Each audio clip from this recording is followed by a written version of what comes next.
present what is commonly referred to as the May revise of this fiscal year's projected budget that I'll be submitting to the legislature shortly after the close of this press conference. I want to begin by thanking the people of the state of California. This budget that we are about to announce, this historic, unprecedented, generational, and transformational budget is 100% direct responsibility of 40 million people strong. That not only met the moment over the course of the last year, but met many different moments and challenges. Their remarkable resiliency, their capacity for renewal and recovery is demonstrable and is going to, I think, set this state up for not just a comeback, but an extraordinary decade, arguably century ahead. It's not lost on me when I reflect upon the greatness of the state, looking back in the 50s and 60s, when we were truly the tentpole of the American economy. It wasn't by accident that the state of California thrived as much as it did during those decades. We had a formula. Many have written about this, a formula for success. And it was predicated on some foundational principles, the support and investment issues that are very familiar to all of us, issues like education, infrastructure, investment in research and development, the opportunity to push the boundaries as it relates to a regulatory construct that supported risk-taking but not recklessness, and an open immigration policy where, as some have suggested, we were able to get first-round draft choices, the best and the brightest from around the rest of the world. That formula for success foundationally is what we want to reinvigorate and we want to reinvest in today, as this state, appropriately stated, is not only coming back but comes roaring back. Let's jump right into the California budget proposal for the fiscal year ending 2022 balanced budget. We are submitting to the legislature of $267.8 billion, the general fund roughly $197 billion. I am pleased to announce that this budget builds on a strong fiscal foundation, one that allows us to set aside even more resources for reserves, now record high reserves, $24.4 billion. You'll see referenced in slides, this slide, about $16 billion in the rainy day fund, a school stabilization reserve. This is remarkable, $4.6 billion in our school stabilization reserve. You may recall just a few years ago, there was no money, there was no reserve. In fact, some speculated we would never see reserves in that account. We're setting aside $4.6 billion in that school stabilization reserve. You'll see the operating reserve at $3.4 billion and a safety net reserve of $450 million. $24.4 billion, the highest reserves in states' history. We're doing something few other states in the nation have done. We're using general fund to pay down long-term obligations to STRS and PERS, unfunded health care pension liabilities, long-term liabilities. These retirement liabilities, we're committing $10.9 billion, close to $11 billion to pay down these liabilities, $3.4 billion in the next fiscal year, and then $7.9 billion over the budget period, that 3-year period that we'll be talking a lot about in this budget presentation. So, highest reserves in states' history, and using portions of the surplus, which I'll announce in a moment, to pay down long-term obligations, retirement liabilities, to a degree that I think few other states can lay claim. In fact, I don't think there's any other state in the nation that's committed anywhere comparable in terms of general fund support to pay down long-term debt, long-term retirement liabilities. This $100 billion comeback plan, the budget, of course, being larger, but $100 billion bolstered by support from the taxpayers as it relates to an operating surplus, which I'll highlight in a moment, and the federal stimulus, totaling about $27 billion. That $100+ billion comeback plan is the biggest economic recovery package, period, full stop, in California history. It's predicated and foundationally on a number of key areas, those by no stretch of the imagination, the totality of the investments, or even the presentation that I'll offer today, but it's built on themes that we've been highlighting all year, notably all week. focus on immediate relief for people that have been most impacted by COVID-19 and this pandemic, issues that predated this pandemic, pre-existing conditions in the state of California, housing costs, affordability, and issues of homelessness, transforming, not paving over the old cow path, a vernacular it's often used, but transforming our public education system, more on that in a moment, investments, historic investments in small businesses, workforce development, economic development, job creation, and of course, issues very sensitive to all Californians, issues related to wildfires, drought, and so much underlying challenges the state, this nation, the world we're living in face around the issue of climate change. Let's talk about the immediate relief package. Close to $12 billion, the largest state tax rebate in American history. No state, including this state, has ever rebated more direct dollars back into the pockets of taxpayers, earning up to $75,000. 2 out of every 3 Californians will receive at least a check of $600 once they file their taxes. This is a good inducement and incentive to file your taxes on Monday. You get a direct stimulus check directly back if you're in that income bracket. Roughly 2 out of 3 Californians are. 78% of all tax filers, close to 80% of tax filers, will be eligible for that direct relief. Families with dependents will receive an additional $500, just one time, not per child, $500 check, and I-10 filers, regardless of their immigration status, will receive an additional $500 as well, for one reason. It's the right thing to do when the federal government was not able to provide those supports. The state of California will step in to do what we can. We are also providing, and I want to just thank incredible leadership of Senator Dodd, and work that was done by David Chu, Bob Hertzberg, and many others, to work through a process to develop a strategy to provide 100% our commitment and our proposal to pay 100% of people's back rent for the last year or so, and to provide supports going forward for the next few months or so, and help support them by paying down their utilities, past due water bills, power, and electric power/electric and gas bills as well. So $2 billion relief in that space. $1 billion of that $2 billion directly set aside to deal with water bills. The $5.2 billion federal dollars coming in to support our renters. And again, cannot thank the leadership of the Assembly and Senate enough for the work they did on the first $2.6 billion of this $5.2 billion package. We have more work to do to get from 80% to 100%. That's what we're proposing in this budget and proposing to the legislature, adding the $2 billion direct relief for additional support for water, power, and gas, and providing a historic amount of money for tenant legal aid, something that many members of the legislature have been advocating for, and we're pleased in this proposal to advance here today. Something that we have not highlighted, we'll be using some of the direct stimulus dollars, $27 billion, the direct $300 million, to provide traffic fine forgiveness. A lot of debt that has been owed for fines and fees associated with traffic fines. This is for low-income Californians that accrue this debt, and we believe deserve the benefit of these supports, considering the stress and the travails of the last year. These are for tickets going back, even pre-pandemic, but through this year to June 30th of 2021. The answer to the question is who's eligible. The Judicial Council will make that determination. The Judicial Council will ultimately manage this program.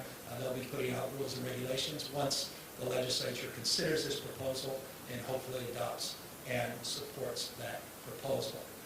Issues, again, pre-existing issues that obviously drive a lot of intensity, passion, understandably, frustration, anger in this state. Issues of homelessness. We announced earlier this week, and reminding each and every one of you that this is not a modest commitment to address the issue of homelessness in the state. This is simply without precedent. Put it in perspective, it's a 2-year commitment. Last year, we had an historic budget investment of about $1.3 billion. You can see a multiple of that over the next 2 fiscal years that we're proposing to get 65,000 people off the streets and placed into support. That's significant. 65,000+ placements. In fact, I say plus because it actually is closer to 68,000 based upon our current modeling and analysis. $7 billion building up a successful home key, which has become a national model. You may have seen that the Biden administration identified home key as a best practice national model. They put up $5 billion nationwide. The state of California is committing $7 billion, building off broadly the proposal and the framework that was advanced last year, an historic effort to procure units and to transition people off the streets, sidewalks, and shelters into homes or into units. We were able to set aside $846 million last year with the incredible leadership and support of the Pro Tem, Speaker, and others. That allowed us to procure 6,000 housing units in 6 months. 6,000 housing units in 6 months in escrow, people in units. We want to build on that program, $846 million last year. We want to significantly increase this, hotel-motel conversions, more flexibility across the spectrum, not just hotels and motels, other strategies as well. We anticipate broadly with this $7 billion, 46,000 units can be procured and brought into portfolios of communities large and small all up and down the state of California. We have about $1.75 billion of housing that's ready to be built, that is ready to go. It's just backlog waiting for some financing at HCD. This is the backlog that we can unlock, and we're committing $1.75 billion to do that. These are zoned, entitled units that can get moving, and these are on the spectrum of low to very low income. We have additional $447 million to help student homelessness. This is primarily focused on community colleges, CSU, and the UC system. Yes, we see what you see. Those encampments growing all up and down the state of California. We have a direct encampment strategy, $193 million to create supports, create opportunities, to build partnerships, capacity with local government to address the unique and challenging, often vexing issues with encampments, chronic homelessness, a lot of individuals with behavioral health issues related to those that are self-medicating with drug and alcohol addictions. These create more challenging opportunities for the state, and we are setting aside some more specific resources to direct in that area, as well as resources to transition from the extraordinarily successful project Room Key, distinctive from Home Key.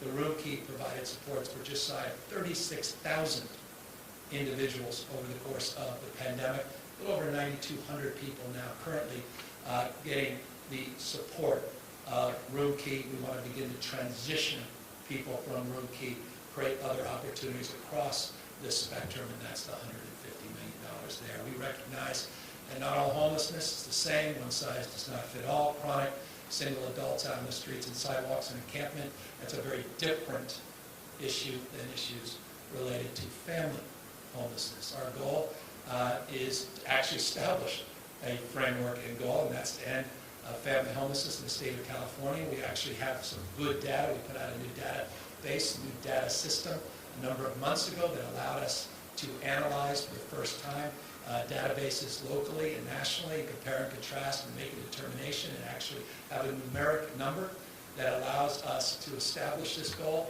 with some confidence that we can achieve the results that we intend. We also are looking to provide supports not just on new homeless housing, but also focus on prevention, which is foundational in this space, like rent support, but other prevention supports, services of all types, to also build on this commitment. We also are looking to provide grants to local government, looking to leverage and match efforts at the local level. We're working, I want to thank our partners, CSAC, our county partners, League of Cities, our city partners, for their help, for their counsel, their advice, and let me notably thank the big 13 mayors, Democrats and Republicans, for their incredible advocacy and support, in this area. It is, I hope, demonstrable in this record commitment of $12 billion to address homelessness in the next 24-month period. And it simply cannot happen without local leadership. At the end of the day, that is determinative.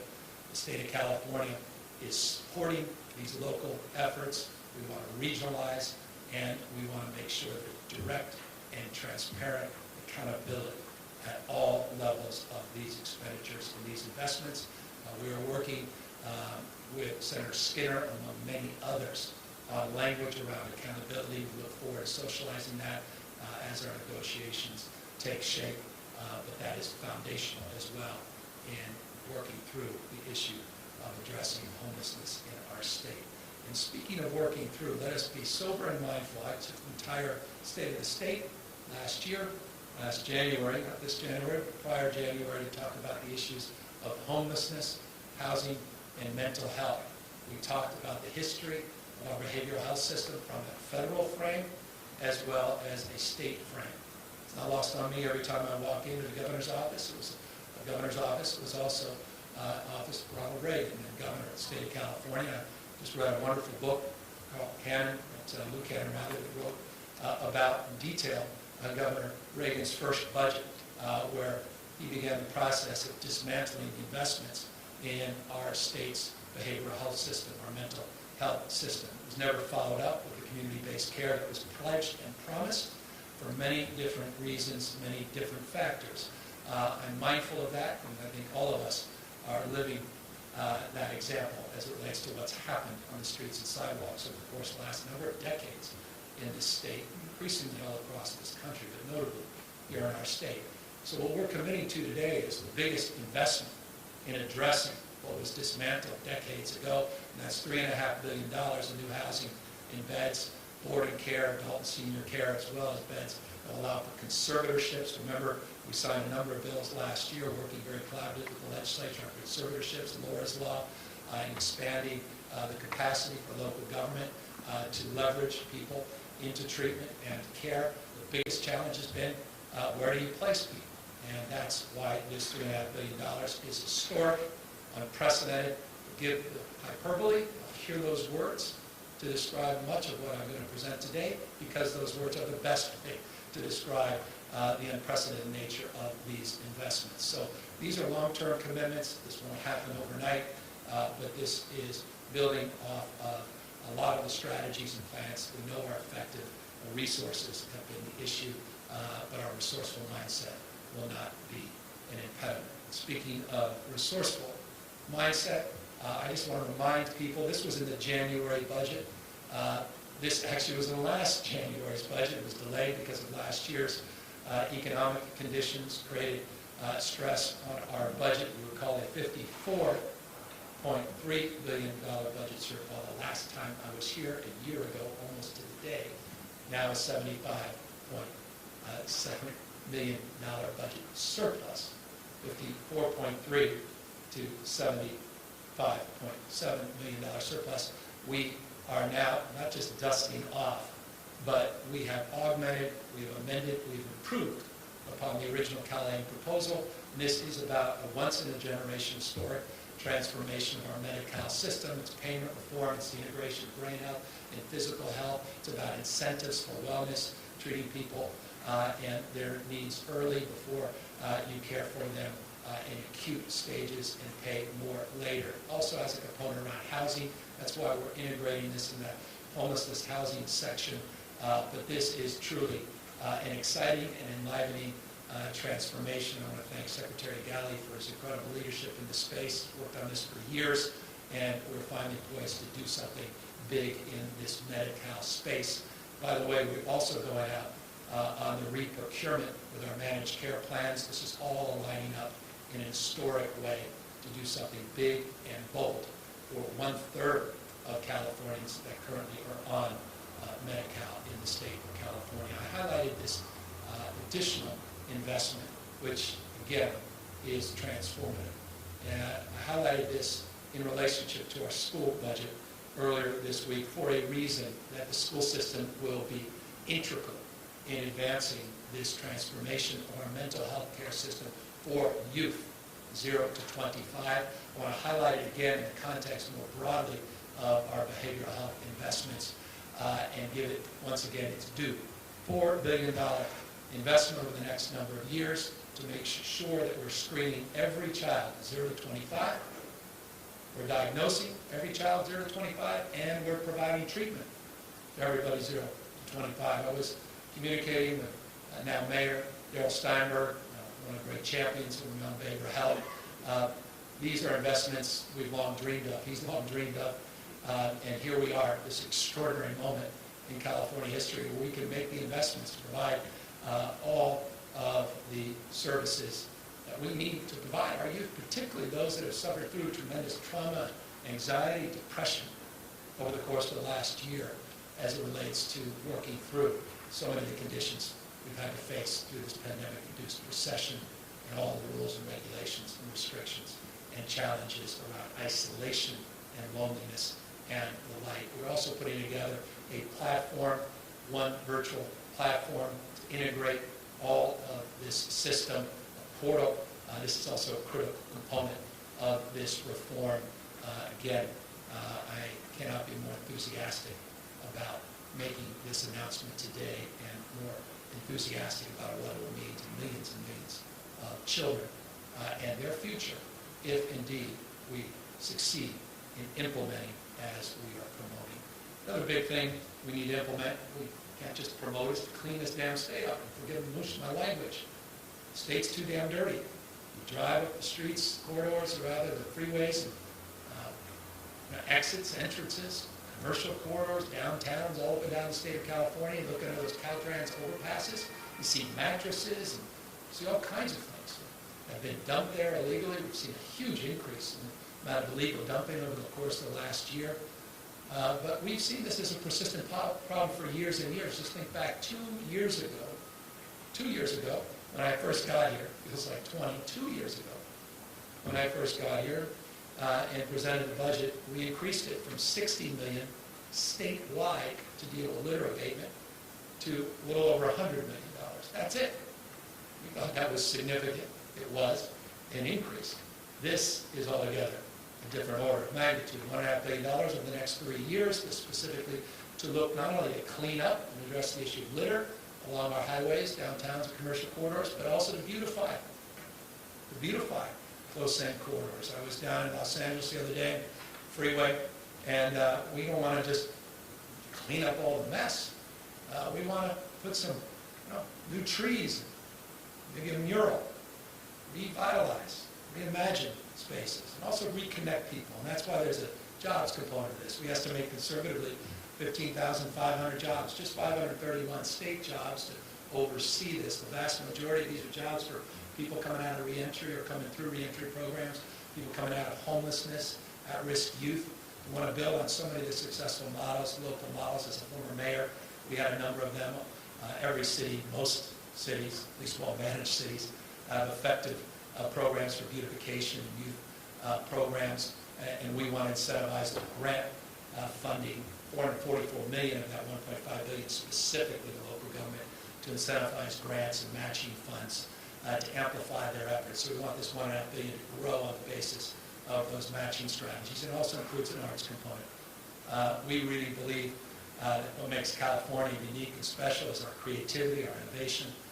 We have so many extraordinary artists that have struggled with the last year in particular, and we want to bring that arts back into the public sphere, back into the public space, and that's a big part of this proposal as well. And so that's the broad strokes on homelessness, and there's a lot of detail, a lot of backup in that space, and we look forward to talking in more detail and specificity with the legislature. I want to thank Scott Wiener for all his advocacy and support, Phil Ting for his advocacy and support. I continue, Senator Rivas, so many others, talking about the issues of homelessness and housing that have been instrumental in helping us develop and define the parameters of that proposal. On the issue of housing, this $1.75 billion is not the totality of our housing budget. You noted that $1.75 that was specific to low-income housing that I put in the homeless.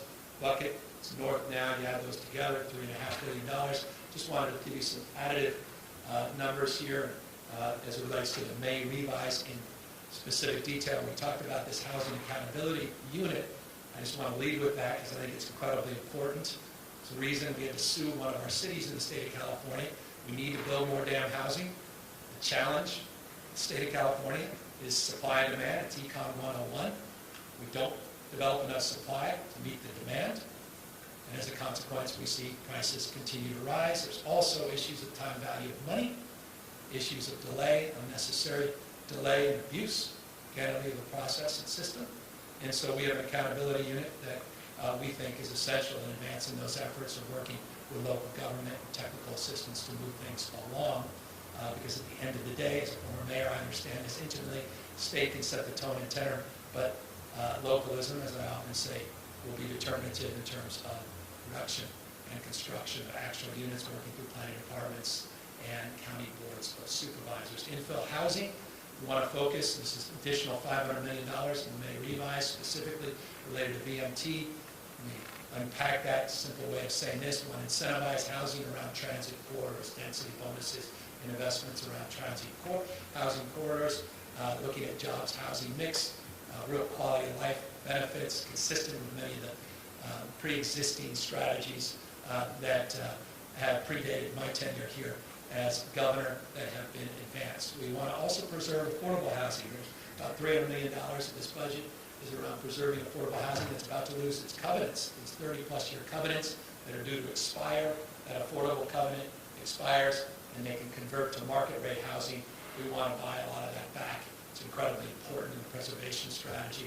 That's part of the preserving affordable housing line item. Homeownership, ADUs, we did a lot on ADUs. I want to thank the legislature, Bill Ting, our pro tem, Tony Atkins, so many others that were instrumental in advancing the ADU legislative package, but we want to back it up with some resources, $100 million, first-time home buyer, $100 million, looking to continue to build on our progress and identify excess land for development. We want resources in that space, and always need to do more on housing construction through apprenticeship programs. Talk about doing more.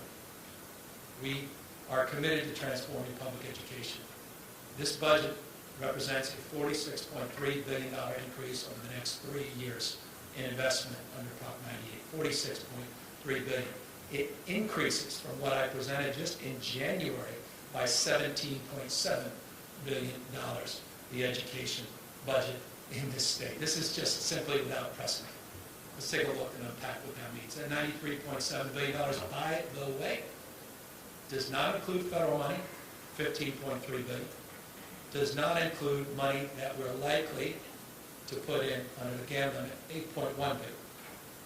We could just as well put out a number that is substantially higher. At minimum, we could put out the GAM number, additional $8.1 billion, and you'd see that number north of $100 billion. But that is a number we want to provide just for the purposes of clarity and a conservative number to give you a sense of how significant this boost in public per pupil investment is this year. $14,000 is now where we are per pupil. Just compare that to 10 years ago. It was a little over $7,000. Close to double in the last decade per pupil investment based upon that conservative number of $93.7 billion. If you include the federal dollar, if you include the money that's actually going to K-12 education this year, under the basis of this formula, you add that 15.3, the per pupil gets to $21,000. I never thought I'd be able to say that. We've long talked about reaching that 20,000 per pupil threshold. But that, again, is that one-time investment coming from the federal government. Purposes of this slide, this presentation, you'll hear from finance. You can go through the details with Keely and her team, and I'll brag on them at the end of this presentation. But for the purposes of just providing some clarity and conservative conviction of these numbers and backing them up, 14,000 per pupil. We are providing a 5.07% cost of living adjustment. That's base. Suburban districts should be pleased to hear this, not just others. We are paying down $12.9 billion in deferrals. leaving $2.6 billion balance, about 80% of the deferrals we're paying down. You can ask me later, if you wish, why leave $2.6 billion. I will likely answer that it's in relationship to the 4.6 in reserves. We're trying to find some balance in that space. We believe we can better utilize those dollars now with that reserve to more than cover the remaining balance under the deferrals. Nonetheless, we are paying off $12.9 billion of those deferrals in this fiscal year based upon the proposal that today we are submitting to the legislature. We talked earlier this week about our transformation package. Look, we want to make public schools essential. We want to make them competitive. We want to make our public education system enriching. We want to make our public education system what it's capable of being. And that's why we believe in community schools. We believe in breaking down silos and walls, literally and figuratively, connecting dots, building partnerships, public-public partnerships, not just public-private partnerships, with community-based organizations, bringing public health into the public schools, bringing public supports from cities and counties into the public schools, providing the opportunity to leverage and resource. That's all part of this $3 billion community schools program. Arts, music, mental and physical health. We want to accelerate learning with high-dose tutoring. High-dose tutoring produces real results. It's the reason we spell out high-dose tutoring. The ROI, the return on that investment, is off the charts, and we need that investment, particularly to advance our equity principles, particularly for those that had some learning loss, though someone suggested you can't lose something you never had. So accelerated learning seems to be a more proactive, more appropriate way to lean in. But this builds on the $4.6 billion that we did just a few months ago with the incredible early action that was advanced in partnership with the legislature. So additional $2.6 billion in this space, but with more targeting around high-dose tutoring. $1.1 billion to reduce class sizes. This is important. It's not just the teacher ratio, but it's a counselor ratio, nurses, and others. That is a principal proposal, something that I think we all can cheer and celebrate. And $1 billion, Governor Schwarzenegger, I hope he's paying attention. This is $1 billion to build on his after-school program. After School for All was advanced many, many years ago, but created a ceiling, not just a floor, of about $550 million. That $1 billion is for this fiscal year, goes to $5 billion by 2025. That $1 billion increases to $5 billion by 2025. By the way, this is not just after school, as was defined under that initiative. It also talks about enrichment for and after school, particularly targeted at low-income communities, and enrichment during summer school. We've got to extend the school year and reimagine the school year. I humbly submit, and we're providing flexibility and real resources in that space. No mandates, opportunities for districts to think anew, act in different ways. That's the point of these resources, to stretch the imagination, stretch the boundaries, the jurisdictions with community schools, and provide true surround sound enrichment, particularly for our low-income communities. I want to thank the first partner. I want to thank Senator Skinner. I want to thank so many others. Tom Steyer, his wife, Kat, others have been huge champions of the Universal Meal Program, healthy meals for our kids. We want to see some of those efforts without ceding the federal support. And that's that $150 million Universal Meal proposal you see on that list. Now, Senator McCarty, so many others, Speaker himself would say no greater investment we can make than investing in our kids, investing in them early on. We talk often about the achievement gap. I have always countered it's not an achievement gap because that assumes people have been left behind. It's not that they're left behind always. It's so often, more often, that they start behind. It's a readiness gap, and that's why I've been a strong supporter, crystal clear of my advocacy for years and years as a former mayor, as a candidate for office, now 28 months in as governor of California, advancing the cause of universal preschool, advancing now the cause with more formality to create a new grade. We are creating a new grade in the state of California, TK, universally, regardless of your income, You will be provided that opportunity. It will be fully implemented over the next number of years. You see the numbers, $900 million this fiscal year, up to $2.7 billion, 2024, 2025.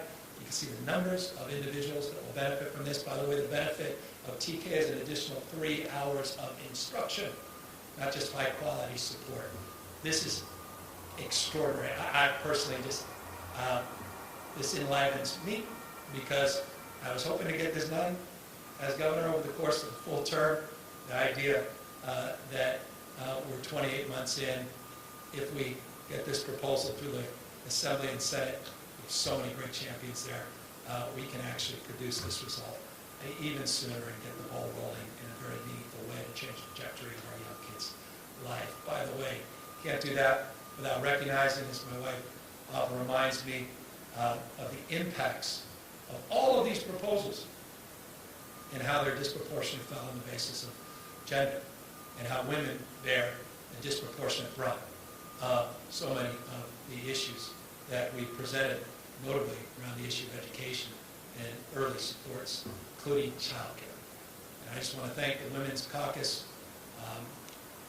Chair Garcia, others, who are strong, laser-focused advocates for more child care slots. I hope they'll be pleased with this significant investment that will provide upwards of 100,000 new child care slots. And by the way, we're front-loading this, using about $4 billion of federal money, also using general fund money, and we are hoping to make those investments, again, on the front end, not just on the back end. So we mean business as it relates to those 100,000 new slots. And so I just included it in this frame because these two certainly are connected. And I'll tell you what is connected. That's the opportunity to do something historic and transformational, something that I had the privilege of doing in a modest way as mayor of San Francisco, and it's made a huge, profound difference on the lives of those that benefited. There was a wonderful study that came out of Oklahoma, a credible story in the New York Times, about the efficacy of child savings accounts, because they stretch people's minds. And we always say, once a mind is stretched, it never goes back to its original form. The idea that a young child whose parents don't even have access to a checking or savings account will have their own child savings account in their name stretches a mind in terms of what's possible, stretches the minds of the family members for what's possible. And we know the evidence is overwhelming, and that's why I encourage you to take a look at this New York Times piece that analyzed the evidence in the research of the efficacy of these accounts. We're not asserting a principle or paradigm, but we know that there's little, few $100 that a child is 7 times more likely to consider and go to college. Just with a few $100 seated in an account, we want to see $500 in accounts of 3.7 million Californians. This is unprecedented in U.S. history. This is an opportunity to address generational poverty. This is an opportunity to stretch a college-going mind, but also opportunity to look at trade school and entrepreneurial spirit, which is also part of this proposal, because we recognize there are many pathways for our children, but we want to provide opportunities once you graduate. And we want people to graduate, and that's also part of this initiative. We also want our young people to understand dollars and common sense. We do not do justice to financial literacy in this country. We're going to get serious. You can't just talk about income inequality. You have to talk about assets and wealth inequality. That's what this proposal is all about. Edwin Nazarian, he gets it. He's been an incredible champion on this, and I thank the Assembly member for his leadership in this space. So many others have advocated for this as well. This is for all LCSFF students. This is federal dollars we'll take in. I said the other day, non-98 general fund meant non-98 federal dollars, $2 billion to seed these accounts. And then we'll build on that each and every year for all first graders and keep this going. And we're going to provide additional supplemental support if this is approved. Additional supplemental support for foster youth and homeless youth. We've seen this, and I could spend an hour just on this. Just look at the kindergarten college program we launched with the Obama administration when I was mayor. What we saw is, we saw members of families that were going to give a kid a new video game. Instead, put $50, $25 into that child's account to help them with a college-going mindset. There's so many advantages, leveraging money, philanthropic money, local money. I hope federal money. Thank you, Cory Booker, Senator Booker, for your leadership in this space. I hope his bill is successful. But this is an incredible opportunity to build a foundation for our children as well. Look, you can't build a foundation without recognizing the most important impact in terms of the quality and outcome of a young child's experience in the K-12 education system is that relationship with a caring teacher. That's why we need to do more to care for our teachers, and we need to have their backs because they have our children's back, particularly as we move back into full-time in-person instruction later this fall. We'll talk about that in just a moment. We want to build on the incredible work Linda Darling-Hammond has been doing, and Superintendent of Public Education Tony Thurman has been advocating for. So many others, from the chair of our respective committees, Leva and O'Donnell, have been advocating for stronger support for teacher training and recruitment. Golden State Teacher Grant Program has been a big success, doesn't have enough money, $500 million. Expanded teacher residency, we know that works, more money. More teacher training and recruitment also includes grants for teaching in highly impactful subject matters like STEM, math, science, where we're actually having challenge recruiting teachers. We're going to provide additional stipends as well for teaching in high poverty districts and underperforming schools, all part of this broader spectrum of support. So preparing teachers, we're building on some supports in the past, but with resources that we've never had in the present and in the future, and that's reflected in this education budget as well. $2 billion. $2 billion is also being proposed to get our kids back safely in-person instruction, 100% universally this fall, with the exemptions that are existing in terms of exemptions that are as of right based on long-standing statute, meaning we want kids back in person this fall, full-time. And on June 30th, midnight, the statute in the state of California will make that crystal clear that that is indeed a requirement. But we want to back it up with support. And we recognize we've got a lot more work still to do to deal with anxiety, not just with teachers, but with parents, about our ability to safely bring back our kids into full-time in-person instruction. And that's why we're committing an additional $2 billion, building off the work that we did with the legislature and the incredible leadership of Pro Tem Atkins and Speaker Rendon. And I say that because I can personally lay claim to that, where they drove that $6.6 billion plan with their legislative leaders. And we want to build on that momentum and that incredible early support to support the health and wellness of our kids as we move back in-person instruction. One of the things we don't want to go back to is the experience we had last year. And that was the experience of recognizing the haves and have-nots, the divide, this digital divide. I guess the point is you can, play in the margins. You can continue to do what you've done, but you'll get nothing more than what you got. I have no interest in that. And I hope the legislature doesn't either. I know that Lena Gonzalez doesn't. I know that Edward Curry does not. They don't want to play small ball. They want to actually solve this. Broadband for all. Let's do this. $7 billion. Thank you to the Biden administration. Thank you for the federal dollars. This is an opportunity, back with some general fund money as well, but primarily federal dollars, to finally close this digital divide, to do justice, not just for our kids. This could just easily be outside of the education agenda, but for our rural communities as part of an economic development strategy, connecting the dots in all parts of this state to build that middle mile, to build that last mile, to work with our tribal nations, address the issue of sovereignty, but still provide support. We can make this happen, and we're putting a significant amount of money to advance that cause. Let's get this done once and for all so that no future administration is talking about the scourge of the digital divide, and we don't have to go back to the old ways of thinking and doing. This is what the federal stimulus, from my perspective, was all about: catalytic investments to make generational change. This is one of those investments that will pay dividends for generations. Economic opportunities, address the issue of equity. All of these things are potentially advanced if we are successful with this proposal and the work that many legislative leaders have advanced and are underway.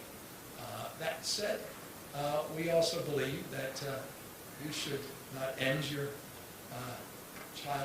your learning by 12th grade. We want to extend that beyond, and that's why we are looking to make, again, forgive me, historic investments into higher education.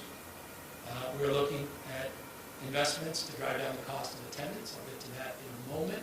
Move beyond tuition, which again is the modest cost of attendance, particularly in California, that is so much better than most states.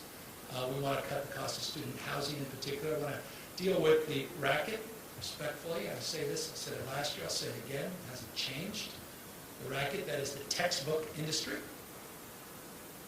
that is abusive to common sense and mindset, to the usury nature of the costs associated with textbooks that make no sense whatsoever, except to those that are the beneficiary of huge rewards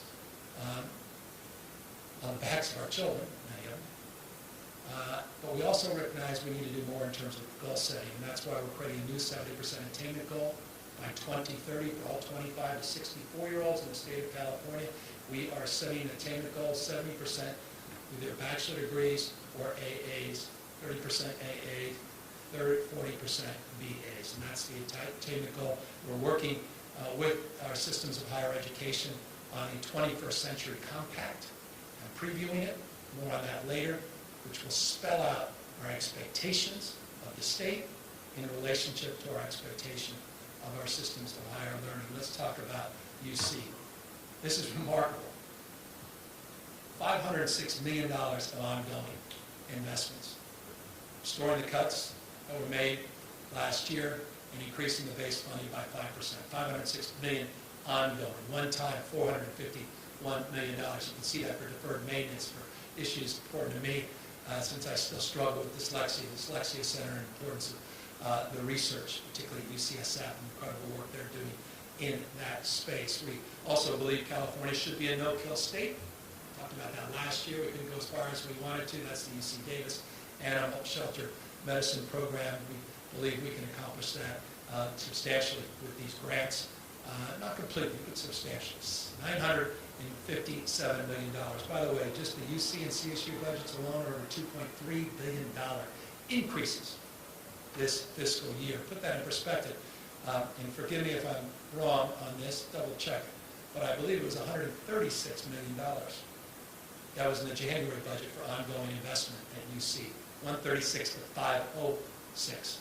And of course, these one-time investments are substantially greater, and this does not include the federal money that UC will get, which is about $865 million of additional support from the Biden administration. As it relates to the CSU, $1.4 billion, $596 million, compare that to $200 million in the January budget, $200 now to $596, January to May. You see the $833 million of one-time investments, including creating a new Cal Poly. I am a big supporter of Cal Polys. We have two. We want to create a third, and that's the significant investment, $433 million.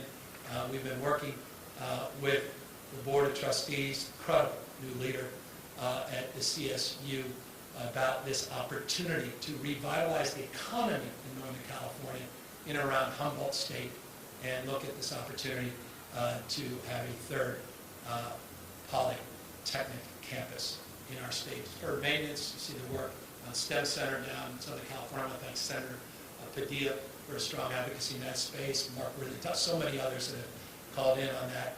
More computing talent, coding investments, and always more on professional development. By the way, that $1.4 billion on CSU does not include the $1.5 billion coming from the federal government. So on top of this, the federal government is providing direct $1.5 billion. You see $865 million coming directly, not represented in that number either. $3.6 billion for community college. We'll fully retire the deferrals. There's a COLA. You can see the work to do more on zero textbook costs. This doesn't provide it universally, but put it in perspective. I think we put $5 million a couple of years ago, $15 million last year to address costs of textbooks, more open source textbooks, and to really go after improvements in this space and address the full cost of attendance. We're going to put if this is successful, $150 million into that space. You can see the work on dual enrollment, ESL, housing, basic needs, and more on that in a moment. By the way, let me just go back. One of the most significant things that we are doing as it relates to our higher education system is we're committing $4 billion for student housing. That's in addition to what we've just presented. $4 billion of additional resources to address student housing. As I said, one of the biggest factor of cost, not tuition. The vast majority of Californians don't pay tuition because of our long-standing commitment to people, low income and many in the middle class. But the costs are still borne on housing, textbooks, and other related travel expenses. And that's why we want to make a big dent with a $4 billion proposal on student housing. So forgive me for extending the portion of that presentation, but that's important oversight I didn't want to lose. As it relates to issues that are top of mind, issues related to jobs, infrastructure, issues related to the economy, I want to remind people, we talk about California roaring back 41% of America's jobs came out of the state of California in February, 275,000 plus, almost 276,000 jobs in February, March. Those are subject, by the way, to being adjusted, but those are the numbers that came out of the federal agency. That give you a sense of California's recovery. Our employment is still too high. None of us are naive about that, and the impacts on small businesses over the last year have been profound, particularly in the food industry, hospitality, and entertainment industry. That's why, working with the legislature, we were very pleased with Senator Caballero, some of the other leaders, to support an effort to provide direct grants of $5,000 to $25,000 for small businesses. We did $2.5 billion in early action. We want to build on that with an additional $1.5 billion. We're proposing this budget to take care of so many of those that are applicants that haven't yet gotten vetted and haven't received their support. We also want to remind everybody of what we built a few weeks ago, and that was a framework over the next number of years, 5.5, almost 6 years, to provide a tax cut for small businesses, $6.2 billion. That was part of what we refer to as the PPP conformity. It's the largest tax cut in our state for small businesses, $6.2 billion. I want to thank Autumn Burke, others for their incredible leadership on that bill. And also we're providing hundreds and hundreds of millions of dollars that I'll enumerate right here in grants and loans to businesses. We'll start with an $895 million appropriation that will come with the support of the federal government for our small business credit initiative. We are going to take our Cal Competes program from $180 million, we'll double the 180 to $360, and we're going to add $250 million as a one-time grant to expand those that are eligible under Cal Competes. That's the 430. As it relates to ports, we recognize ports have been impacted disproportionately as it relates to trade impacts associated with global slowdown in the economy because of this pandemic. Port revenue loss has been profound and significant. That's the $250 million. We're going to build on the successful Main Street hiring tax credit, $1,000 tax credits for people that retain or hire individuals. Small businesses are taking advantage of it. Not as many as we would hope, because many, I don't think, are aware of this program. So we're going to do more outreach, but we want to provide additional resources. Roll over the 47 that's been unused, provide another $100 million in that tax credit. And we want to extend the successful manufacturing sales tax credit, particularly in the green tech industry. We want to extend those sales tax exclusions with an additional $100 million. One of the things as well, we recognize impact on hospitality industry has also impacted Visit California's ability to invest in promoting California and promoting the extraordinary hospitality industry that's second to none in this $145 billion industry. And that's why we are investing $95 million of promotion, tourism in this state. No one does it better than Visit California. Some of the best ads social media marketing materials in the country, best in class. I see no greater use of building back a sense of pride and spirit and opportunity to bring back the economy as well as bring tourists from all around the world across this country back to visit California. That 95 million we think will make a real impact. By the way, there are 5 or 6 legislators, forgive me, I peril of always forgetting 1 or 2.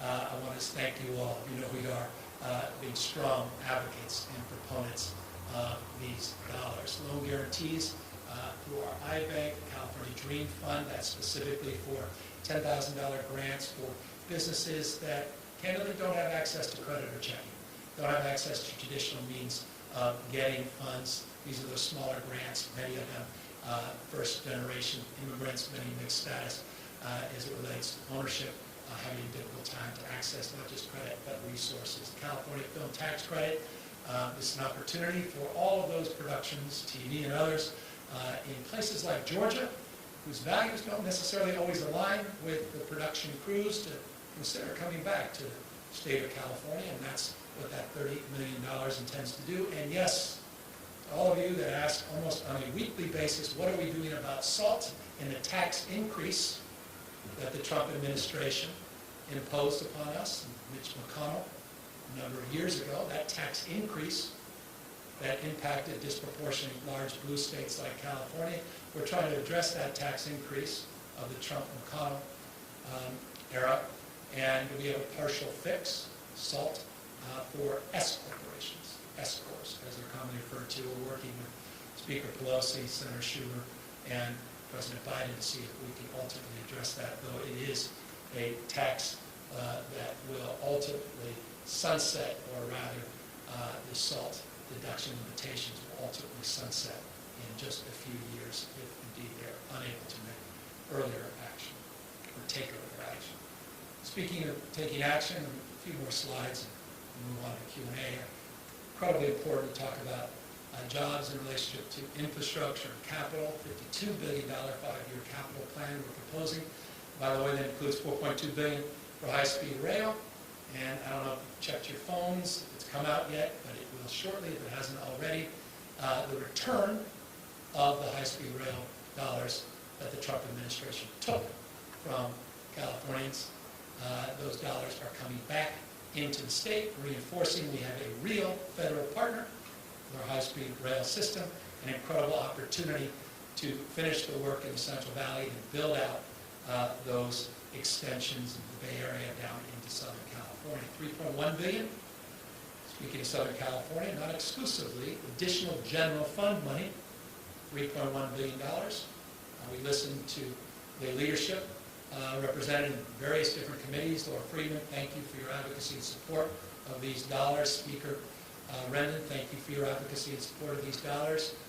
Not lost on us, the 2028 Olympics and the transformative opportunities to fast track and invest in connecting dots in our infrastructure presents itself, and that's a portion of the resources in that $3.1 billion package. By the way, the transportation budget is roughly $11 billion.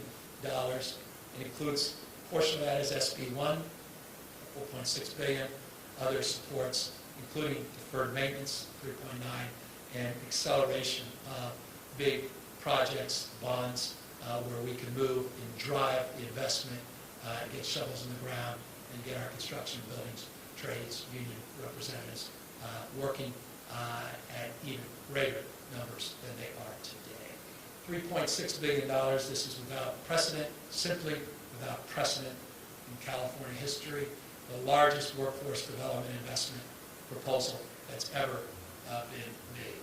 $1 billion specifically to provide grants from $1,000 to $2,500 for those that have lost their job, to allow them to go back to school and or start a business with flexibility and some creativity to provide these grants in a way that we haven't allowed for or even afforded in the past. $1 billion for an endowment.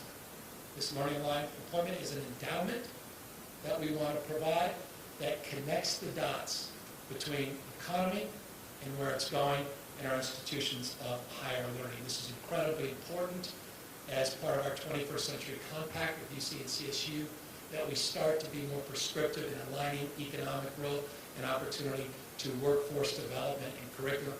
And that's what this $1 billion endowment proposes to do, work-study programs and apprenticeship programs that align and advance that cause. Here's something that's also important to me, and I hope a cause that unites all of us, and that's transitioning to a carbon-neutral economy. We're not playing small ball here, and I hope people can appreciate it, particularly in Kern County. I hope folks in Kern County can appreciate it, because Kern County will be the disproportionate beneficiary of $750 million transitioning to carbon neutrality. We are transitioning from the old ways of energy production and exploration to the opportunities that present themselves anew. It's remarkable. I was just driving through Kern County 48 hours ago, and within literally seconds, you're seeing hundreds and hundreds, appear to be thousands, but hundreds and hundreds of oil rigs. Seconds later, one of the largest solar projects in the world, not just the nation. So you see this contrast taking shape. What we want is to be there, support those in that transition, not retort. People talk all the time about just transition, they walk away. We want to be there substantively to help with that workforce to transition to carbon neutrality. I'm going to talk more about another proposal we have in this place to back this up. It's $750 million. It's not insignificant, and that's part of this package. Accordingly, we also want to build on some incredible high-road training program partnerships that we have in the state, the amazing apprenticeship programs we have in the state, and you see a huge number there, $417 million to advance that cause.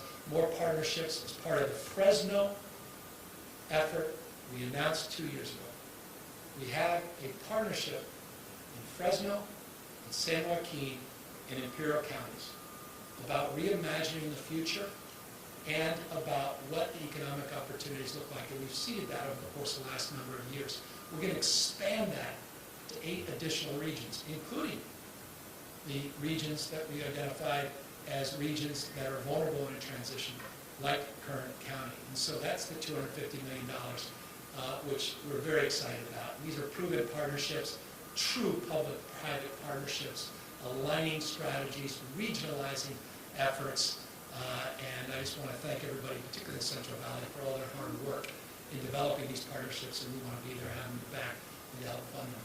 Speaking of having their back, people literally breaking their backs, helping the most vulnerable Californians in IHSS and home supportive services. We want to look at career pathways. We want to look at career opportunities for IHSS workers. It's something we've long talking about, hoping to get done this year. It looks like my friend April Barrett, Doug Moore, and others, I hope you have a smile on your face when you learn about these efforts, and I want to just acknowledge your efforts and thank you for helping us design components of this proposal. Speaking of components, as the Bible teaches us, we're many parts, but one body.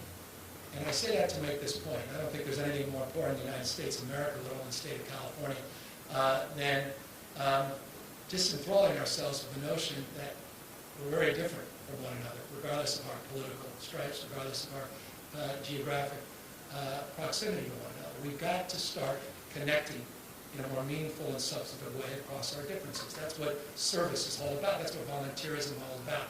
My political hero, Sarge Schreiber, the vernacular of the 60s around community opportunity and many things Clinton administration picked up on around responsibility, all coming out of the work around the Peace Corps and legal aid to the poor. We need to bring back that spirit. We need to bring back that narrative. And we need to bring back support for all of these incredible programs, Youth Works, and all these other amazing volunteer initiatives out there through AmeriCorps and the like. And so that's what this proposal does, but it does it in a way we haven't been able to do in the past. This is really exciting. Looking at a minimum of 12,500 students to allow them to invest in community building projects, to invest in addressing some of the most vexing needs in their community, provide service, but also be rewarded for that service with stipends and scholarships. 450 hours for 9 months. This is something no other state's doing. This country should do this at scale. respect, this country could get serious about this. We could solve 90% of the damn problems in this country. We just don't share common experiences like we used to. Well, this is significant. I imagine we probably have to quadruple this in order to have the bigger, broader impact that we need. But nonetheless, it's a good place to start. Let's build on this, but this is an incredible opportunity. And I just want to thank Josh Friday, the whole Count Volunteers team, the spirit of Daniel Zingali, Maria Shriver, not just her father, Sarah Shriver, for the opportunity to make this proposal and presentation and provide this as an opportunity for the legislature to consider. Accordingly, we want to build on incredible youth volunteer efforts, but also job opportunities that are happening at the local level. I'm so proud that Michael Tubbs decided to join the administration in an advisory role.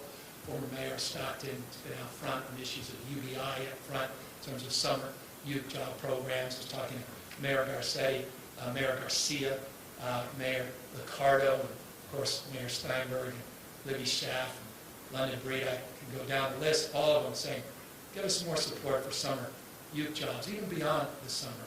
Do some matching grants, and that's what the $200 million of matching grants are about. And we're very, very excited about that proposal as well. I was also excited to recognize earlier this week the opportunity not just to declare a declaration of emergency and raise anxiety and create flexibility as it relates to issues of drought and water supply and conveyance and hydrology in the state, but also to provide some relief in this respect by building on Senator Atkins and the Senate's incredible leadership as it relates to drought resilience and their proposals around water security and water recycling efforts and conveyance and conjunctive use and issues across the spectrum.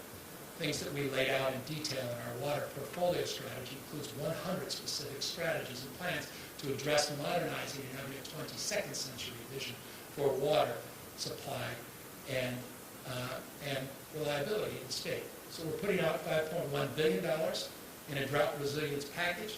We announced this a few days ago up at San Juan Reservoir with Congressman Costa and with Assembly Member Adam Gray. Many others enthusiastically embraced the core principles of this proposal around safe drinking water, around the issues of flood resilience. You see groundwater cleanup and recycling across the spectrum, small water relief emergency grants for the short run related to the acuity of the drought, long-term strategies around bringing back floodplains and nature-based solutions, which are foundational in any serious proposal around drought resilience, salt and sea support in this space, a number of other areas that will be advanced if indeed we're successful with that $5.1 billion proposal. Speaking of a proposal, we talked about a $1 billion record investment in wildfire and emergency response. That is now $2 billion. We did $536 million of it as an early action. We're now making the largest investment in California history for new firefighting equipment.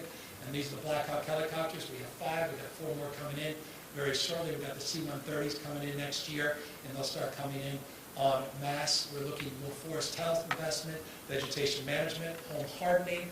But the biggest increase, if you ask what's the difference between this proposal in January and the proposal we're making here today, it's a lot more investment into grants for community emergency response and resilience. More grants and supports for all hazards frame, not just wildfires, but emergency response broadly defined. My wife wasn't woken up. She was awake 9:30 the other night with that earthquake that actually reached down in Fair Oaks.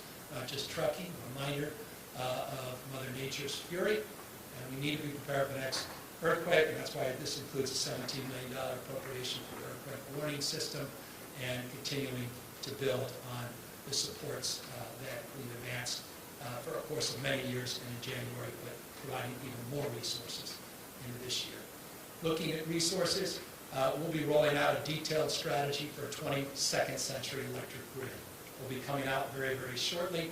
We want to back that up with some real resources. You'll see $900 million here for the electric grid of the 22nd century. This is large-scale storage projects. This is about improvement, decarbonizing our industrial and food production plants. This is about green hydrogen. We need to talk more about green hydrogen in this country, more about the fuels and the opportunity of hydrogen economy. It's not just a consumer play. This is about large-scale conversion for green hydrogen. California needs to dominate in this space, as we are going to propose, not to dominate, but to compete with our East Coast partners. We're about to make a huge announcement, preview. If you ask me, I'll say nothing more than soon around wind development, offshore wind development. We're working with the Secretary of Interior, the Secretary of Defense, and the Biden administration. They want to announce together very shortly an incredible opportunity for offshore wind development in this state. And so those are resources all in that space. We have a goal to completely eliminate traditional fuel vehicles in the state, so we never have to suffer through the images we're seeing in the East Coast of the United States any longer. Let's start to wake up to the opportunities, not to be reliant on foreign adversaries or interventions from those looking to extract resources through cyber attacks and or other foreign governments that can abuse their privileges and rights as it relates to the security and availability of fossil fuels. We have that opportunity. California is leading the nation in the zero emissions mandate. We saw the companies follow very shortly with similar calls to reach that 2035 goal. Just today, you saw a $7.5 billion commitment from Hyundai, $7.5 billion to invest in electric vehicle manufacturing. What a timely announcement we're making here today, $3.2 billion over the next few years to invest in advancing these goals. Look at these numbers. 1,000 school buses we want to convert from diesel into green, electric, clean. Transit, another 1,000. 1,150 drayage trucks. This is a big deal. The Biden administration has been talking a lot about this. They're hoping to do something with the Senate, but we're doing it. We're not waiting around. You see Clean Cars for All. Thank you, Phil Ting, for your strong advocacy in this space, and many others in the legislature, with targeting rebates to low-income communities, $800+ million, infrastructure across the spectrum, $250 million specifically for manufacturing grants. Hyundai, we hope you are listening.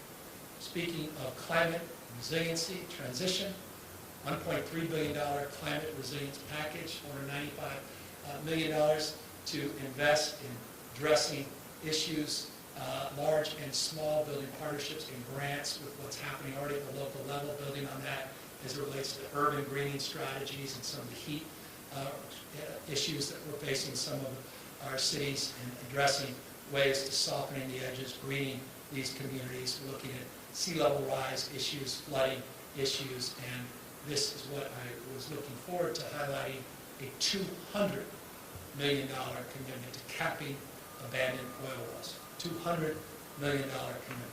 You got the $750 million for just transition to advance our low carbon green growth goals. You got $250 million to build partnerships as it relates to a vision of the future, and then you have $200 million specific tangible dollars to cap abandoned oil wells. We mean business about this transition and moving away from fossil fuels and transitioning in a thoughtful and judicious way to a greener and cleaner future. Speaking of cleaner, not just greener future, I want to just thank the speaker. I want to thank Kevin DeLeon. I want to thank Phyllis Elise. I can go through a long list. There's strong advocacy around X-side cleanup, $454 million, and an additional $500 million.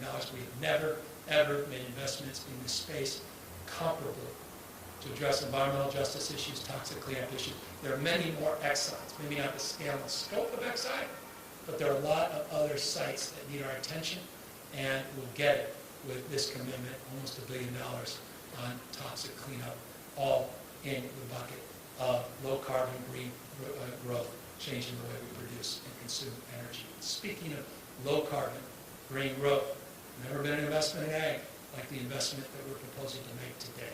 $794 million, and what we refer to as climate smart agriculture is about old diesel equipment being replaced. This is about alternatives to burning a lot. You see out there, the more you drive around, all the burning that's going on leads to negative air quality.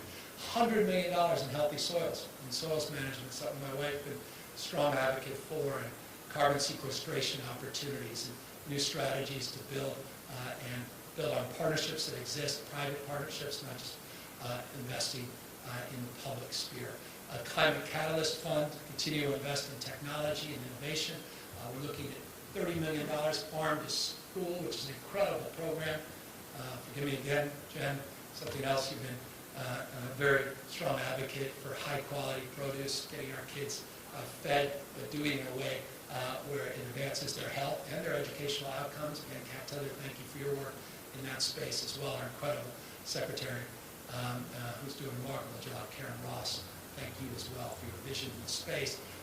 More investments across the spectrum in equitable food, as well as direct assistance to small farmers that are struggling in this very difficult time, as well as apprenticeship opportunities. We'll just close up with 2 more slides, and that is to discuss briefly some topics that are very, very personal to a lot of folks in the legislature and a lot of folks that will be beneficiaries of these announcements. The rate increases that were suspended the last year, provider rate increases under Prop 56, they'll be eliminated. We're looking to eliminate that 7% wage reduction or rate reduction at IHSS, developmental disability services, fully restored early investments we're making in ACEs screening, our incredible Surgeon General, tampon, as well as diaper tax suspensions. We'll move those off. We're expanding health care regardless of immigration status, not just 0 to 26, but now everybody's 16 years and over. There's a doula benefit, talking about cultural competency, that's now going to be part of the Medi-Cal expansion as well, postpartum, extending that for a year. Thank you to all the legislative leaders that reached out to me, interestingly and wonderfully, on medically tailored meals and keeping that as a Medi-Cal eligible expansion, as well as some re-entry expansions in this space. All of that as part of a broader announcement. But I need to just close out with a few additional points, and that is around accountability and transparency. This unprecedented opportunity to invest over $100 billion in this remarkable comeback in California. We need to be more accountable to every dollar that is spent and invested. We need to be more accountable to every federal dollar that's come in. We're building out a new unit. It's an accountability unit to make sure we're drawing down our resources, grants, that also includes federal dollars related to disaster recovery, to make sure that we're utilizing and expressing ourselves, utilizing our talents and expressing ourselves so that we're getting reimbursed at the highest levels through FEMA and the federal government. So we've never done this at this scale. It's been a workload issue. We want to build out a brand new accountability unit in the state. I'm going to talk about government efficiency right here. We still want to do this. We want to consolidate with new work styles, new arrangements, new strategies for consolidating leased spaces, looking at office spaces anew and differently. We can become more efficient. We have a minimum expenditure reduction of 5%. We're going to make that happen. That's going to be permanent. It's part of an announcement last year. We're not lifting that. We want to make that permanent. We want to build off that announcement in the future. And then on digital transformation. DMV, we're going to put some real money into preparing for the RE-ID program, $133+ million for technology improvements, efficiencies across the spectrum. It's good to note that 97% of all of the DMV transactions are now digital. DMV has to reimagine itself in the digital age. We need to do those digital driver's licenses. We want to make real investments in that space. And yes, EBD. We want to address issues there. We've put millions and millions of dollars in triaging. We want to reimagine benefits management system, benefits broadly, by the way, not just EDD.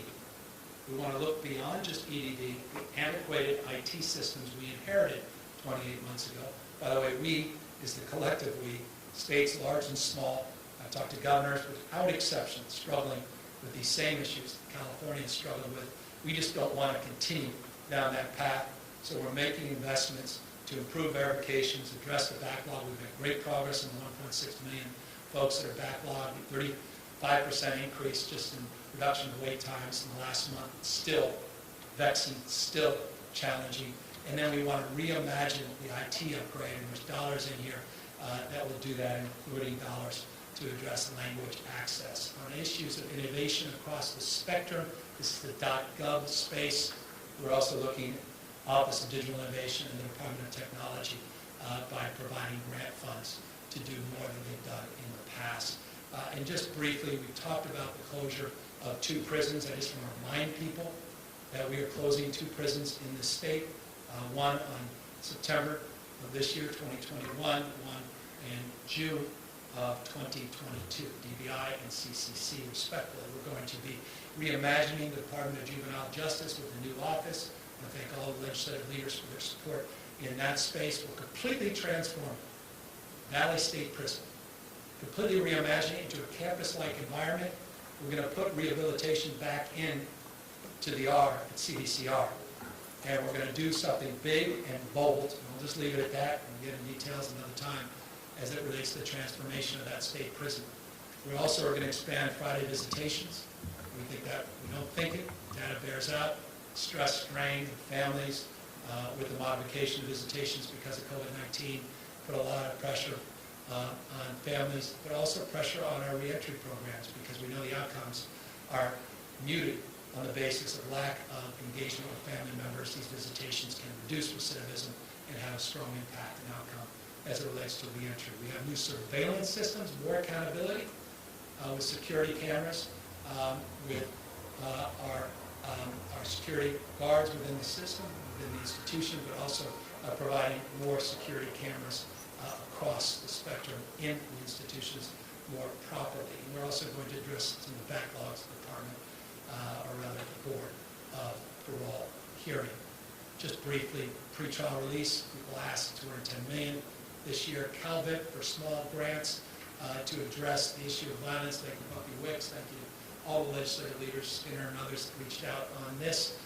$200 million. I think this will be well received to address some of these issues related to crime prevention up and down this state. And of course, we're looking to use technology in a more proactive way as it relates to rehabilitation in this state. Of course, we close always by reminding everybody that this state's greatest pride is its diversity, majority-minority state. We are a universal state. We believe in pluralism. We are a state that doesn't tolerate diversity. It celebrates diversity. And we think we need to do more to immigrate, to help support immigrants, integrate into the state. We're doing that in terms of healthcare. We're doing that in terms of pandemic supports. We're doing that in terms of financial supports. We're also doing that to address issues around naturalization for DACA and helping address some of the fees associated with that. We're going to do that with wraparound legal services for our immigrants. We're going to do that for community college ESL classes, which is really important. And that was something that came out of our economic task force, and I want to thank the leaders for that recommendation. And then, yes, we're not going to be passive and responsive. We want to be proactive on border efforts, supporting the Biden administration, not a closed fist, not trying to get headlines, trying to work collaboratively with the Biden administration to address legal and illegal crossings and do so in a compassionate, thoughtful, and judicious way. And that's represented in that $105 million here as well. So that's the Roarback Plan. That's an unprecedented commitment to the people of California, brought to you by the people of California. And I'll close as I ended, or end as I close, or end as I began, as it were, by just thanking California. Thank you for everything you had to persevere through. Thank you for your incredible support. Thank you for your work. Thank you for your resiliency, your grit, your determination. Thank you for believing not only in yourselves, but each other. And thank you for the privilege of being able to make this investment today in your future. This is a generational budget. This is an historic, transformational budget. This is not a budget that plays small ball. We're not playing in the margins. We're not trying to fail more efficiently. We're trying to do things this state has talked about but never been able to accomplish because we never had the resources to do it. We want to do it in a way that's mindful that this moment shall pass.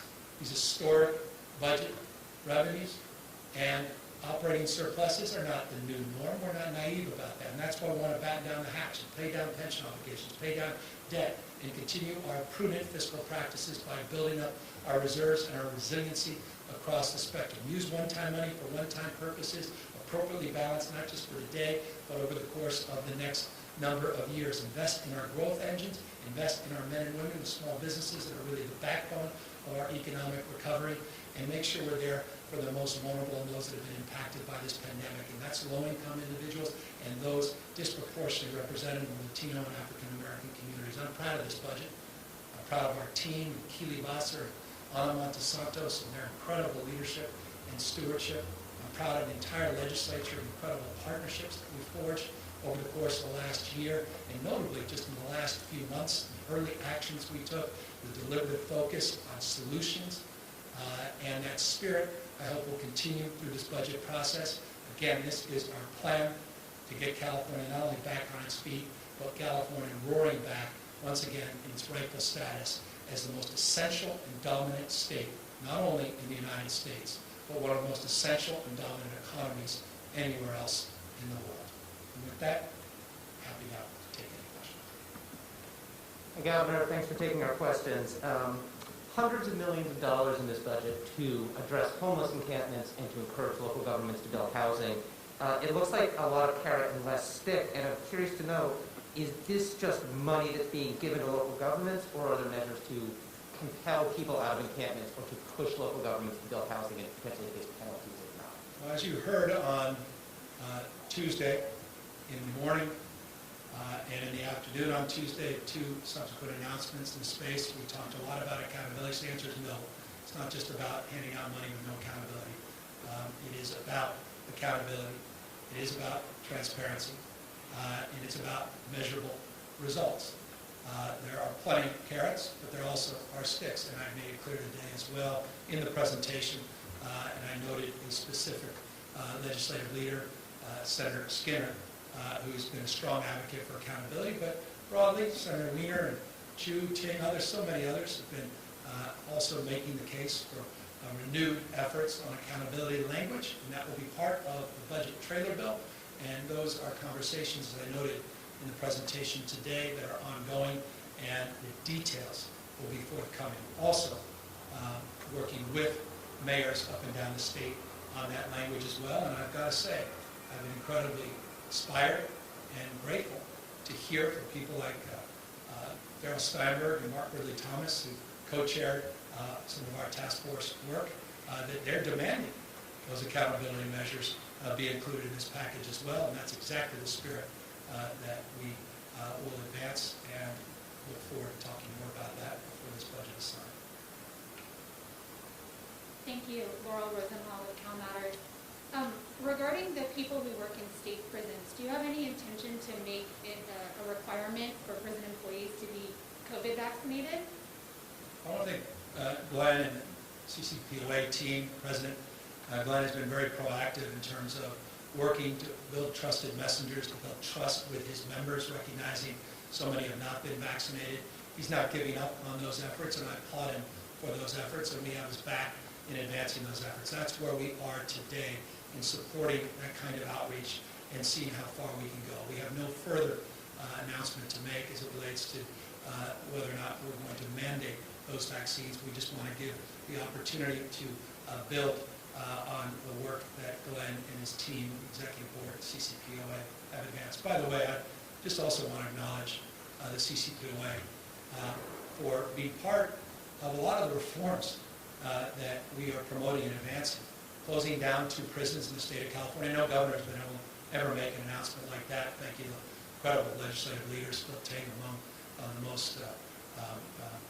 most committed leaders in this space. And we're doing it in a collaborative spirit. The Valley State Prison Rehabilitation Program, working with his members to be part of this complete transformation of that prison. And so it's in that spirit that we engage and work to endeavor to get people vaccinated, make sure they're healthy and safe. Body cameras, security cameras are part of those efforts as well. Thank you. And then regarding the college savings accounts for first graders, there was a study a few years ago of your program in San Francisco that you started as mayor, and it found that only one out of 5 families who got the account actually added money to it. So 4 out of 5 recipients of those accounts, the amount of money that the government put in was just the only amount that stayed in there. So I'm just wondering, do you think that at a broader scale that this could really be effective for saving up the amounts of money that it actually takes to get a higher education? All the studies bear out that a young child with as little as $400 in savings, we're proposing $500 if you're a foster child or homeless, an additional $500. You're 7 times more likely to enter into an institution of higher learning. I would encourage you to read the study that just came out of Oklahoma, one of the most comprehensive studies, longitudinal studies around the efficacy and success of the college savings account program to really get an understanding of why we are so enthusiastic. I hope I made it clear my enthusiasm for this program, my belief in its efficacy, my belief in its importance. But I would just note, you could just as easily say 4 out of 5 people never would even had a dollar to imagine going to college on the basis of the contributions to the K through C program. And it is wonderful to see that there was 1 out of 5 that actually built more assets, put more money as a family member. We want to encourage more of that, but it also says something else about the society we're living in. Just shy of a majority of Americans before this pandemic didn't even have access to $400, almost $500 in an emergency. That's why we're making the historic investments we're making in equity, and that's why we believe in creating assets and opportunity, and doing that for 3.7 million low-income Californians is something I'm enthusiastically backing. Deborah Kahn, Politico. There's a lot of money in here for climate resiliency and broadband and other things that were originally being envisioned to be funded via bonds on the 2022 ballot. So I was wondering to what extent do these proposals replace the need for bonds?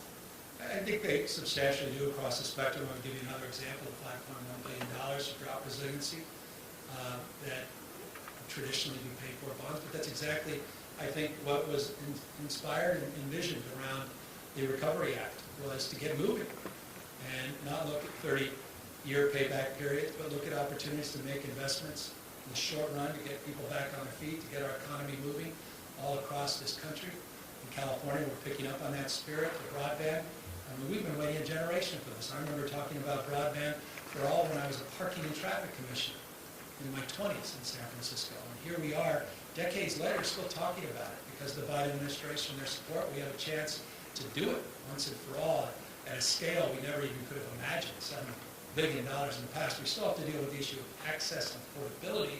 We have a lot of work to do with the legislature in that space, but this is a transformative moment in American history and California history, and substantially aided, not exclusively, 27 billion or the 100 plus billion by the work that the Vice President, the President, and Speaker Pelosi have done in terms of securing a brighter future for millions and millions of Californians. Just a follow-up question. I know you said you weren't going to say anything more about the offshore wind thing, but could you say any more about it? No, I appreciate it. All I can say is it's long overdue. We've been working on it for years. In this state, I remember being the chair of the State Lands Commission as the Lieutenant Governor, discussing opportunities. We were pursuing those opportunities, full disclosure, with the Trump administration to no avail. And now, new administration, was just on with the Undersecretary of Defense a few weeks ago, and we just got word that the efforts will progress with her support and advocacy, not just the President's. And of course, I noted a moment ago the essential nature of the partnership with the Department of Interior. We've had multiple conversations directly with the Interior Secretary, and I'll let the rest of the announcement happen with the Biden administration taking the lead. Hi, Governor. Ashley Zavala with Next Door Media Group. I wanted to just check in. I know your administration had been reviewing the CDC mask guidelines and was wondering if there was an update there. Yeah, in fact, you may see Dr. Galley, not Fauci, Dr. Galley here, our Dr. Fauci. You usually in his office in Southern California on Fridays. He's up here, and the whole team will be in my office, many virtually, a few in the office shortly to discuss the mask mandate. We have to answer all the questions you would be asking us. How do you enforce? What does it look like in the schools? The teachers wear them, but their kids wear them, teachers don't. What happens when you have Starbucks says we're going to continue to do them, but are you going to require enforcement in businesses or not? I mean, there's a whole host of complexities we all have to work through. We've been talking to other governors.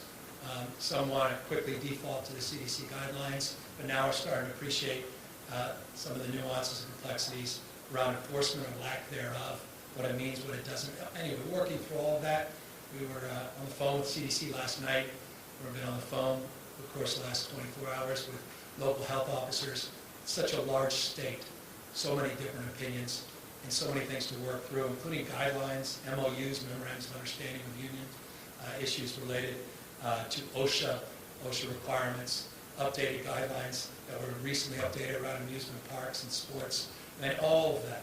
I can go on and on. We're vetting, and we hope by late this afternoon to have our guidelines out there and answer as many questions as we can, mindful that many more questions will present themselves, and we'll work through that process, but expect more detailed information later this afternoon. And on a public health note, just to follow up, an early response to your budget is coming from the County Health Executives Association of California.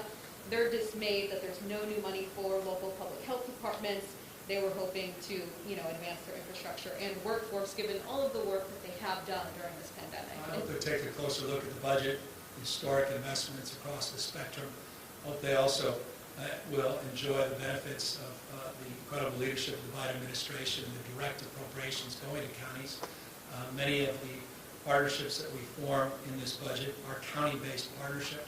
The Medi-Cal expansions, I would imagine they're celebrating with deep enthusiasm the CalAIM proposal, particularly the historic investments that we're placing in terms of Medi-Cal expansions and service supports across the spectrum as it relates to the suspension of $2 billion being lifted, as well as the COLA. I don't know, I'm a county executive, maybe not help. CalWorks has a 5% COLA increase. SSP has a 6.4% COLA increase for those with disabilities. There's a lot to celebrate. Hope they'll take a good look at the budget. Many haven't even had a chance to see it, and I'm inspired by the fact that they've been able to review all 400-500 pages. Hello, Governor. This is Angela Hart with Kaiser Health News. Thank you so much for making time for our questions. I have a meaty question for you, and I'd like to get it out because I think it's important. Local health departments did ask this year for $200 million in ongoing funding to support and rebuild underfunded local public health departments, and they say that federal funding has been immensely helpful. But both at the local level and the state level, public health experts say there really must be a state infusion to rebuild the state's public health infrastructure. So can you please explain why, for the third consecutive year in a row, you and your administration have not accepted these critical local public health funding requests? They say that they're important not only for public and communicable disease threats like the one we're facing now, but incredibly important things like STDs, for example, and many bugs that are out there. So can you please explain the reasoning of why you continue to deny this funding? Well, I think it's self-evident. Last year we faced a $54.3 billion projected shortfall. We're in a very different place this year. This is a transformative budget, historic investments across the spectrum, extraordinary investments into public health and public health systems all up and down the state of California, transformational investments in the Medi-Cal system, which is the most richly and robust investment system in the state, not comparable to any other investment in terms of its expanse and reach and its ongoing expectations in terms of support. We put $300 million in public hospitals in this budget. Again, I'm confused by people quickly opining on a budget they may not have had a chance to review. $300 million is in the budget for public hospitals. I hope folks celebrate that. There's many other investments in this space, and I hope when the dust settles, they review all of that and perhaps update their considerations. That said, I also hope people are mindful of this consideration. The governor proposes budgets. The governor works collaboratively with the legislature. The legislature appropriates. In that process, that dialogue, there's give and take. And advocacy that people pursue is not limited to a May revise. That advocacy is afforded over the course of the next number of weeks, working with legislative leaders, working with budget chairs, and we certainly, as always, on the basis of having worked collaboratively with the legislature the last 2 years, are eager to meet and match the spirit that defines this moment and the needs of 40 million Californians. Thank you, Governor. And a follow-up healthcare question. I wanted to ask you a question about your expansion of Medicaid to unauthorized immigrants in California. You often talk about how California supports its immigrant population and how California should not leave people behind. And looking at the $75+ billion surplus, the state's looking at state lawmakers, some state lawmakers and advocates say the state really should pony up and do a full expansion this year of Medicaid to all the state's unauthorized immigrants. Is California prepared to do that, Governor? Well, my proposal is to do something unprecedented. No other states ever advanced a commitment to everybody 60 and over, regardless of their status in the Medi-Cal system. I'm incredibly proud of that, proud of the work we did at 026, proud of the work I did as mayor of San Francisco to provide it universally for everybody, regardless of pre-existing condition, ability to pay, or status. As it relates to advocacy, I recognize that advocacy. I support the incredible work that Senator Durazo has done, and I thank her in many respects. The announcement we're making today is because of her strong advocacy. To Assembly Member Gonzalez, I thank her for her strong advocacy. It's represented in the commitment we're making today. But I'm mindful, as I noted during the budget presentation, that one-time surpluses can quickly give way to one-time deficits, and that to make ongoing commitments in the multi-billions of dollars crowds out opportunities to do the same in other areas. Budgets are certainly statements of values, but one has to prioritize. It's not limitless. One has to deal with the constraints. The federal government doesn't have to. Mitch McConnell never has. Others disinterested, perhaps, in budgets being balanced. California, we balance budgets and enjoying record surplus. But with that comes discipline and considerations in the out years, and considerations and trade-offs and priorities across the spectrums of needs. But the progress we're making is demonstrable, it's real, it's historic. No other state in America has done what we're proposing to do, and I'm incredibly proud of the proposal we put out today. Hi, Governor. I'm Tiffany Stecker with Bloomberg. My question is about the Unemployment Insurance Trust Fund. As your budget lays out, the state is about $20 billion in debt to the federal government. That's going to more than double in the next year. Is there any sort of appetite or plan to reform the system of how unemployment insurance is raised, money is raised and paid out in the state? Well, we're committing, thank you for this opportunity. Again, so many things that I wanted to share. I imagine I lost 2/3 of you halfway through the presentation, just what I did share. But $950 million is being proposed in this budget, almost $1 billion to pay down a portion of that debt, using stimulus dollars to pay down in terms of the obligations to the federal government under the UI account. So that's a direct answer in response to your question. It shows a commitment we have to get a jump start on that payment. By the way, every state in the country will struggle over the course of many, many years to pay back that debt, as we did in the last recession, the Great Recession. It took a number of years. As an employer myself, with hundreds and hundreds of employees, I recognize the how that system is paid back through the payroll tax, and that's why I hope it will be well received that we're making roughly $1 billion investment to begin that process. Hi, Governor. Nicole Nixon with Cap Radio News. You said previously that you would not sign a wealth tax, but some of these proposals in your budget, like the stimulus checks that leave out higher earners, money for universal basic income pilots, are forms of redistributing wealth. So I'm curious, given the growing wealth gap we've seen over this past year, are you still against a wealth tax? Well, a $100 billion comeback budget that makes investments in addressing equity is demonstrable in terms of my values, in terms of our priorities, and I think are broadly shared by the vast majority of members of the legislature. When you're enjoying a $76+ billion and growing operating surplus, I don't think it's time to do tax increases. I say that with respect. I support our progressive tax system, and that progressive tax system, by definition, affords opportunities to batten down the hatches, build reserves, pay down debt, and make the kinds of investments that we're making here today. It's a system that I embrace, and it's a system that we're operating under. And at a state level, I think the consequences of a state tax at a state level would be rather profound. Maybe let me rephrase that. Would you support cutting taxes for lower and middle income earners? We just provided the largest tax rebate of any state in American history.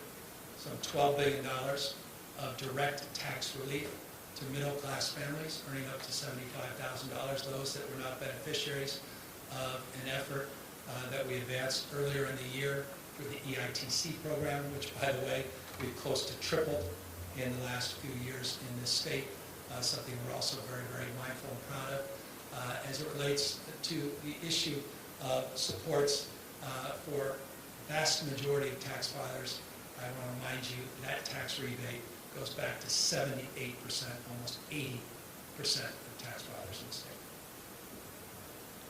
Governor, I'm Adam Bean with the Associated Press. I know so much of this money is this year's one-time money.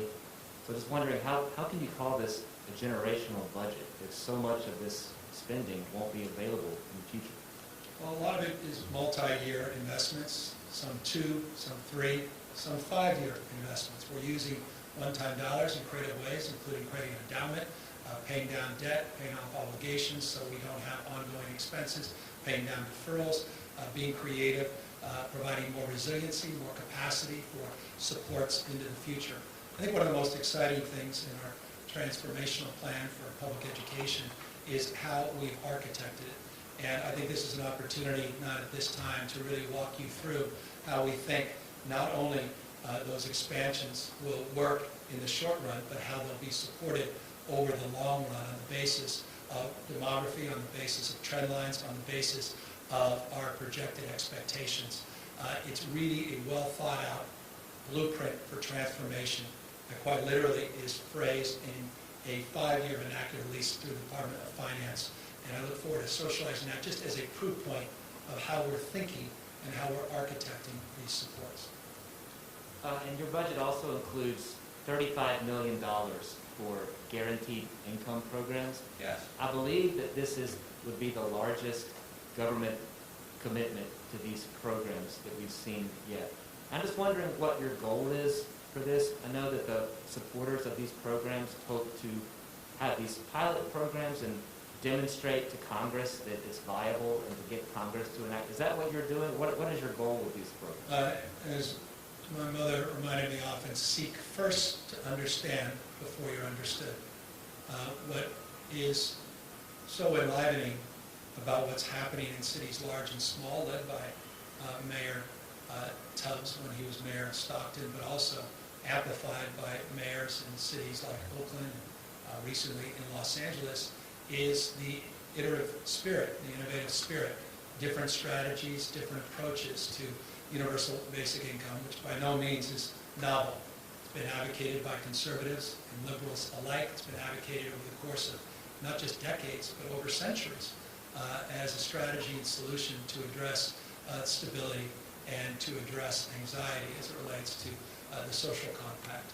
That said, there are competing points of view as it relates to MINCOME, as it was designed in places like Canada, and UBI, unemployment benefits in places like the United States. And so we want to work through those examples, amplify the work at the local level, and our purpose is to support those efforts, take that data, take that knowledge, and make a case for expansion, contraction, or exploration throughout not only the state, but be a catalyst, as the state of California often is, for conversations all across the country.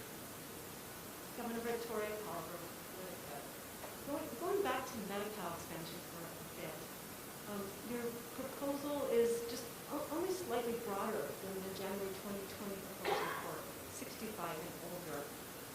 My question is, how open would you be to, say, allowing 26-year-olds who age out on Medi-Cal expansion to stay on it, or to even lowering it to about 50, just given our budget situation is much different than it was back then? Again, budget situation today is different than it was back then. These are ongoing permanent expenses that increase over the course of many years. Again, we're not just balancing for today, we're mindful of tomorrow. What we're doing, 65, 60 is not insignificant, let me assure you. And you can look at the delta in terms of the investment It is a much more robust investment than we had proposed in January. But we're also doing other things to support our diverse communities up and down the spectrum, expanding Medi-Cal for many other services as well. I noted postpartum and issues around tailored meals for medically vulnerable individuals and issues related to community workers, tourists, which we did include in this slide presentation. So all of these things are part and parcel of the give and take, and we look forward to working with the legislature and dialoguing around where they are on this discussion. Hello, I'm Kevin John with ABC 10. Governor, you've highlighted a lot of the efforts to get people stimulus payments and debt relief, and you kind of touched on this earlier in the presentation, but I just want you to elaborate on this a little bit more. As we know, there are still hundreds of thousands of people who are struggling to get their unemployment benefits from EDD. Can they expect any help or relief soon? Well, we've seen a 35% reduction in the wait time in the last month. We've just hired 400 individuals to the system just in the last 30 or so days, 30 plus days. We are making big, bold commitment in terms of benefits management upgrades and addressing issues of language access and addressing the backlog in this budget and budget proposal. We have made great strides in reducing the backlog from 1.6 million people. But I'm mindful that we're dealing with the unprecedented. And at the time, the unknown,